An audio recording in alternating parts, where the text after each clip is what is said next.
Shalom, Assalamualaikum warahmatullahi wabarakatuh. Om Swastiastu, Namo Buddhaya. Saya Jennifer Claudia Ayowaila akan menjelaskan tentang sejarah Bank Swasta Bank Sentral Asia atau yang bisa kita kenal dengan Bank BCA. Pada tahun 1955, NV Perseroan Dagang dan Industri Semarang Knating Factory berdiri sebagai cikal bakal Bank Sentral Asia atau yang kita kenal dengan Bank BCA. BCA didirikan oleh Sudono Salim pada tanggal 21 Februari 1957 dan berkantor pusat di Jakarta.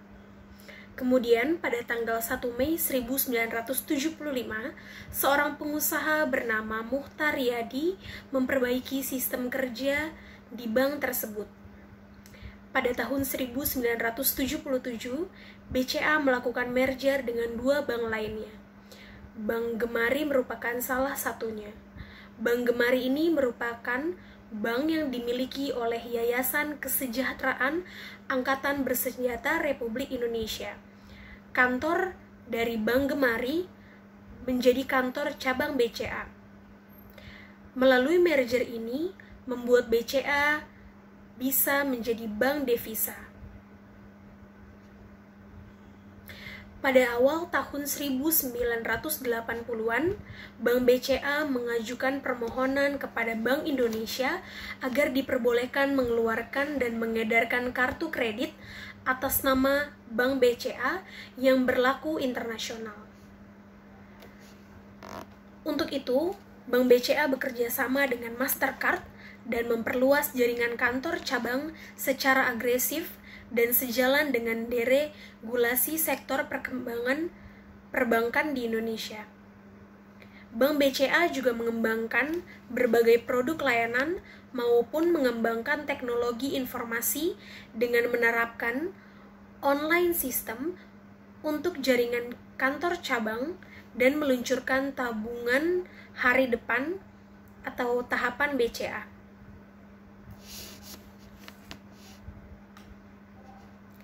Kemudian, pada tahun 1990-an, BCA mengembangkan alternatif jaringan layanan melalui ATM, anjungan tunai mandiri, dan di tahun selanjutnya, yakni tahun 1991, BCA kemudian mulai menempatkan 50 unit ATM di berbagai tempat di Jakarta.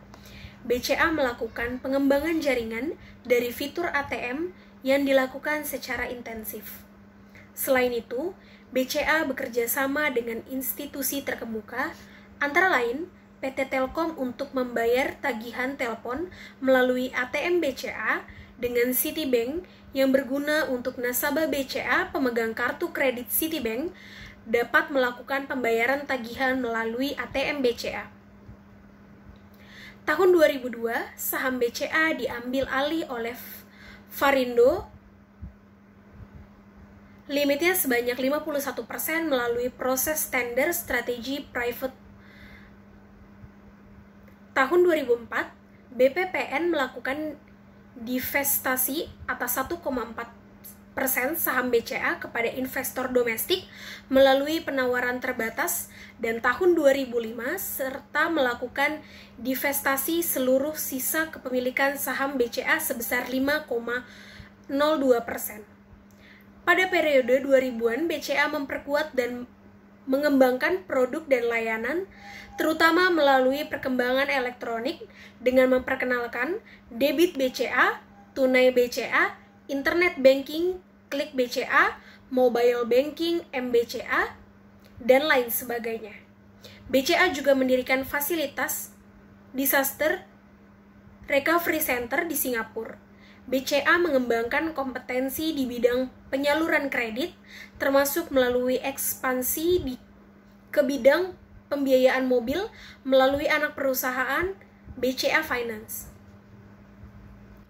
BCA menjadi pelopor menawarkan produk kredit kepemilikan rumah dengan suku bunga tetap di tahun 2007 dengan meluncurkan kartu prabayar, flashcard, serta mulai menawarkan layanan weekend banking yang berguna untuk terus membangun keunggulan di bidang perbankan transaksi.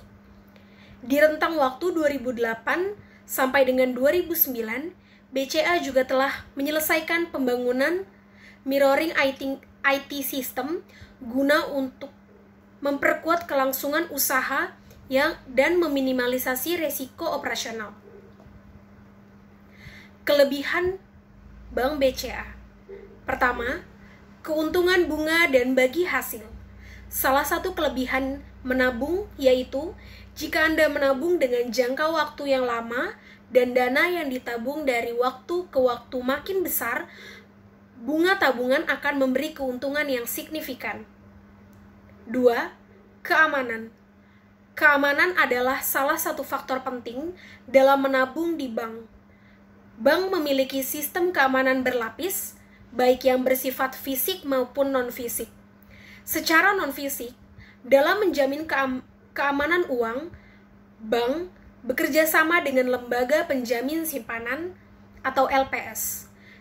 Ketika terjadi masalah yang berdampak buruk pada bank, uang nasabah tetap bisa diambil karena dijamin LPS. 3. Kebebasan dalam bertransaksi. Anda memiliki kesempatan untuk melakukan transaksi finansial. Fitur transaksi tersebut biasanya mencakup berbagai hal, seperti transaksi transfer dan penarikan uang melalui ATM, SMS banking, ataupun internet banking. Sebenarnya semua bank menawarkan fitur-fitur yang sangat lengkap bagi nasabah. Selain bisa menyimpan uang, keberadaan fitur-fitur tersebut memberi kemudahan bagi nasabah untuk melakukan transaksi selama 24 jam. Nasabah pun menjadi bebas dalam melakukan transaksi. 4. Lebih praktis dan simpel. Menabung di bank lebih praktis dan simpel. Anda cukup merencanakan keuangan dengan melihat rincian dalam buku tabungan yang diberikan bank. Dengan kata lain, buku tabungan boleh dibilang sebagai laporan keuangan Anda. Lewat buku tabungan, Anda dapat mengetahui jumlah uang yang masuk dan keluar. Fasilitas setor tunai yang terdapat pada mesin ATM menjadi transaksi keuangan lebih praktis. Anda pun tidak perlu repot-repot ke bank hanya untuk melakukan penyetoran. Apalagi saat ini, terdapat berbagai fitur mobile yang memungkinkan Anda untuk melakukan transaksi ataupun lainnya melalui ponsel Anda. Kita masuk dalam kekurangan BCA. Pertama, tidak gratis. Pada umumnya, menabung uang di bank sama saja dengan menitipkan uang pada bank sebagai lembaga yang dipercaya. Hal ini tentu saja tidak gratis. Anda harus membayar biaya administrasi setiap bulan yang berlangsung dipotong dari dana yang Anda tabung. Berbeda jika Anda menggunakan jenis tabunganku, maka Anda dibebaskan dari biaya tersebut. Meskipun demikian, tetap saja ada biaya-biaya seperti biaya pasif, biaya penutupan rekening, dan biaya transaksi debit.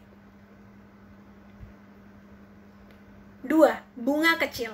Sebenarnya hal ini juga berlaku bagi bank lain, karena sampai saat ini belum ada satupun bank yang berani memberikan bunga tinggi pada tabungan.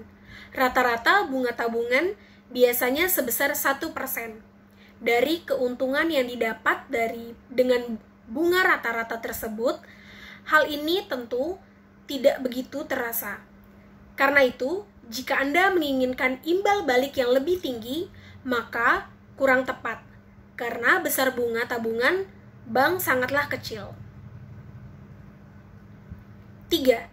Adanya limit transaksi. Adanya limit transaksi yang diberlakukan bank ini, meskipun Anda bebas melakukan transaksi, contohnya adanya saldo minimum yang harus Anda sediakan dalam rekening Anda. Hal ini membuat Anda tidak bisa menarik dana seluruhnya.